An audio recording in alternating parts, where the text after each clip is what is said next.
in the global war on addictive synthetic drug trafficking network. इंसान को एक ऐसी मशीन बना देने वाला ड्रग जिसे कुछ भी महसूस नहीं होता, न डर, न दर्द, न नींद, न भूख प्यास और ना ही किसी की तड़प। बस एक किलिंग मशीन, केप्टागन, एक बेहद खतरनाक और चर्चा में रहने वाला सिंथेटिक ड्रग है। इसे अक्सर जिहादी ड्रग या कैप्टन भी कहा जाता है। केप्टागन फेनाथिलीन नाम के एक केमिकल का ब्रांड नेम है। 1960 के दशक में इसे attention deficit hyper activity disorder यानी ADHD और नींद की बीमारी नार्कोलेप्सी के इलाज के लिए बनाया गया था। लेकिन इसके गंभीर साइड इफ़ेक्ट्स और लत लगने की वजह से 1960 के दशक में ज़्यादातर देशों में इस पर बैन लगा दिया गया। आज जो अवैध तरीके से बनाया हुआ केप्टागन बाजार में मिलता है वो नकली है और उसमें रेयरली ही फेनाथिलीन होता है, जबकि इसमें एम्फेटामिन और कैफीन का जानलेवा मिश्रण होता है जो कि एक CNS स्टिमुलेंट है, यानी ये दिमाग की रफ्तार को बहुत तेज कर देता है। इसे लेने के बाद इंसान कई दिनों तक बिना सोए और बिना खाए रह सकता है। शरीर में अचानक बहुत ज़्यादा एनर्जी महसूस होती है और तो और इसे लेने के बाद डर और दर्द का खात्मा हो जाता है। इसे लेने वाला इंसान खुद को बहुत ताकतवर समझने लगता है और सही और गलत का फ़र्क भूल जाता है। केप्टागन को द टेरर ड्रग या जिहादी ड्रग ऐसे ही नहीं कहा जाता। युद्ध के मैदानों में इसके इस्तेमाल और आतंकवादियों के बीच इसकी दीवानगी के ऐसे खौफनाक किस्से हैं जो रोंगटे खड़े कर देते हैं। इसे समझने के लिए हमें इतिहास के उन पन्नों और घटनाओं को देखना होगा जहां इस ड्रग ने इंसानों को क्रूर मशीन बना दिया। 2011 से अब तक चला आ रहा सीरियाई सिविल वॉर केप्टागन का सबसे बड़ा और मुख्य कुरुक्षेत्र रहा है। 2011 में जब सीरिया में गृह युद्ध शुरू हुआ तो इस ड्रग का इस्तेमाल दो बड़े मकसदों के लिए किया गया।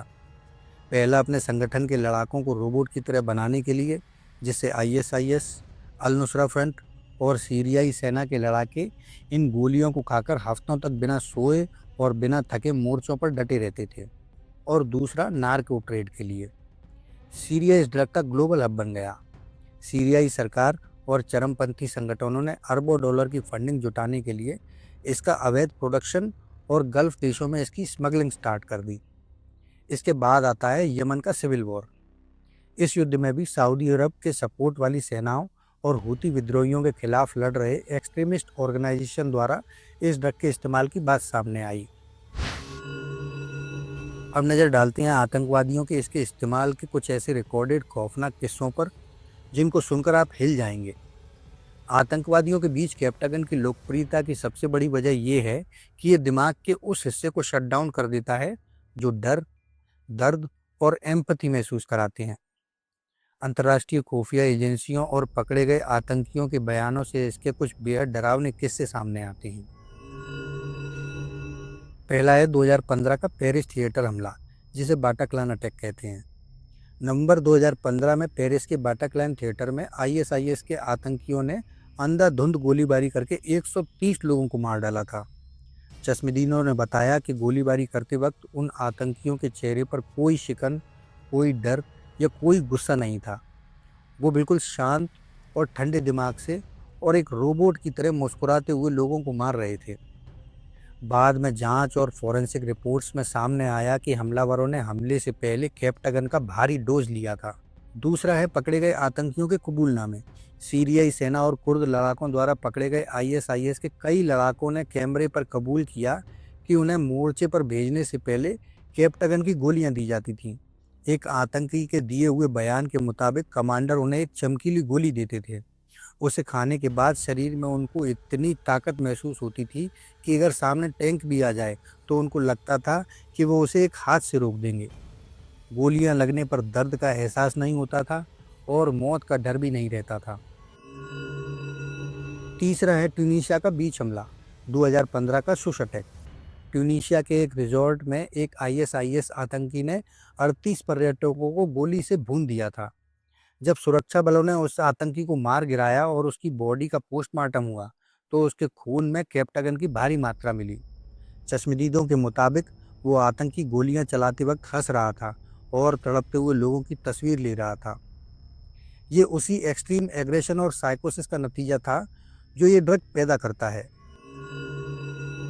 ऐसे ही हमास के लड़ाके और आईडीएफ के बीच 2023 में हुए संघर्ष में अंतर्राष्ट्रीय मीडिया रिपोर्ट्स और इजरायली अधिकारियों के दावों के मुताबिक इजराइल के अंदर घुसकर हमला करने वाले कई हमास लड़ाकों के जेबों और उनकी गाड़ियों से कैप्टागन की गोलियां बरामद हुई थीं।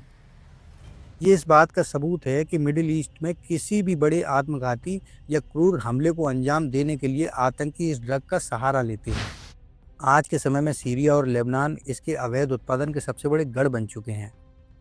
यहाँ से भारी मात्रा में इसकी तस्करी गल्फ देशों में की जाती है, जहाँ युवाओं के बीच ये एक बड़ी समस्या बन चुका है। अंतर्राष्ट्रीय एजेंसियां इस ड्रग के नेटवर्क को तोड़ने के लिए लगातार काम कर रही हैं।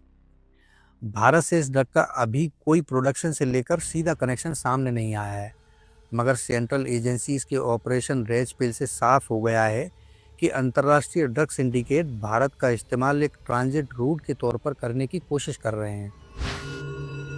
हर एक नशीला ड्रग नशा करने वाले से अपनी कीमत वसूलता है, तो कैप्टागन से होने वाले नुकसान पर भी नज़र डाल लेते हैं।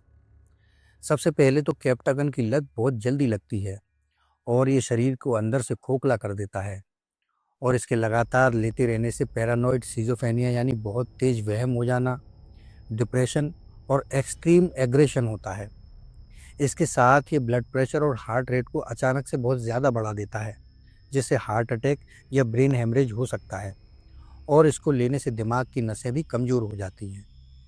ब्रीफली, कैप्टागन एक ऐसा खतरनाक केमिकल है जो इंसान को कुछ घंटों के लिए रोबोट या बिना दर्द वाली मशीन जैसा बना देता है, लेकिन अंत में ये उसे मानसिक और शारीरिक मौत की ओर ले जाता है। मैंने भारत में सिंथेटिक ड्रग्स पर एक वीडियो बनाया हुआ है। इसके साथ ही एमडी, एमडीएमए, फेंटानिल सभी पर कॉम्प्रिहेंसिव वीडियो बनाए हुए हैं। आज मेरे सामने एक और सिंथेटिक ड्रग्स की न्यूज़ आई तो मैं खुद को वीडियो बनाने से रोक नहीं पाया, क्योंकि जब किसी नए ड्रग्स की लहर युवाओं को अपनी चपेट में लेती है तो कुछ ही वक्त में पूरी की पूरी जनरेशन बर्बाद हो जाती है, और इन्फॉर्मेशन ही इस ड्रग के खिलाफ लड़ाई में सबसे बड़ा हथियार साबित होता है।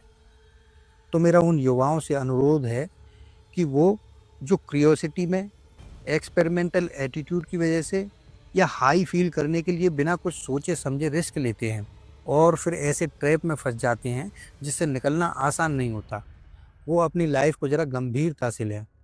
और वो लोग भी जो मुझे कमेंट में गाली देते हैं, क्योंकि अगर मुझसे सहमत नहीं हो तो कहीं ना कहीं अपने मन में नशे की तड़प को दबाए हुए बैठे हो। इस टॉपिक को यहीं पूर्ण विराम देते हैं। अपना ख्याल रखें, स्वस्थ रहें। मैं हूँ सामर्थ, और रिसर्च में मेरी मदद करते हैं राहुल सिंह। नमस्ते।